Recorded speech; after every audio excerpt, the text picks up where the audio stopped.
Well, hey, Happy New Year. Good morning.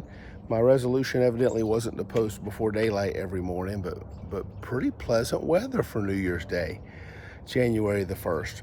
We did decide that we would work our way through the scriptures chronologically and going as far back in the scriptures as we can. We begin with Genesis chapter 1 and verse 1. In the beginning, God created the heavens and the earth. We've got 31 verses in Genesis 1, and God is the main character. He was the only one present at the beginning. He manifests himself in three distinct persons, Father, Son, and Spirit. We see the Spirit of God moving upon the face of the waters in verse 2.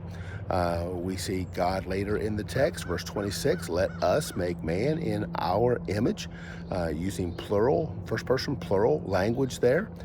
We find the word for God, Elohim, not Jehovah, but Elohim. Throughout the text, he is the main character. 32 times his name is mentioned in those 31 verses.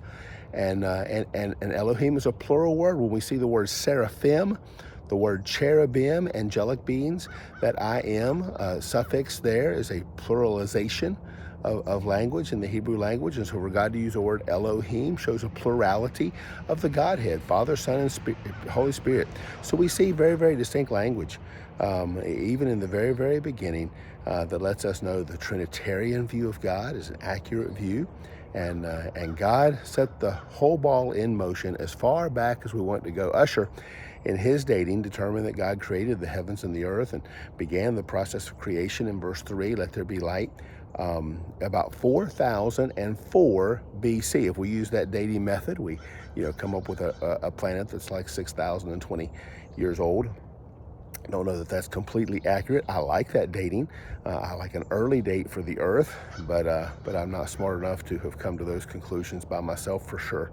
And so interesting stuff there. But hey, join us as we read through the scriptures, and hopefully on each corresponding day, I'll share just a brief devotional thought from whatever text that we're on for that day. It's a 3-year process to go about a chapter a day through the entire Bible, and so that's my intention over these years. Keep and to continue to update people on church news, those kinds of things. First day this week, I don't have a funeral to worry about.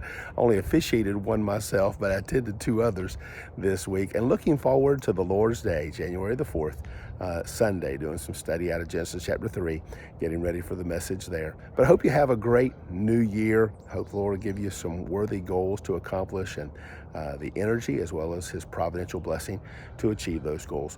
And may you just have a great day for his glory. God bless.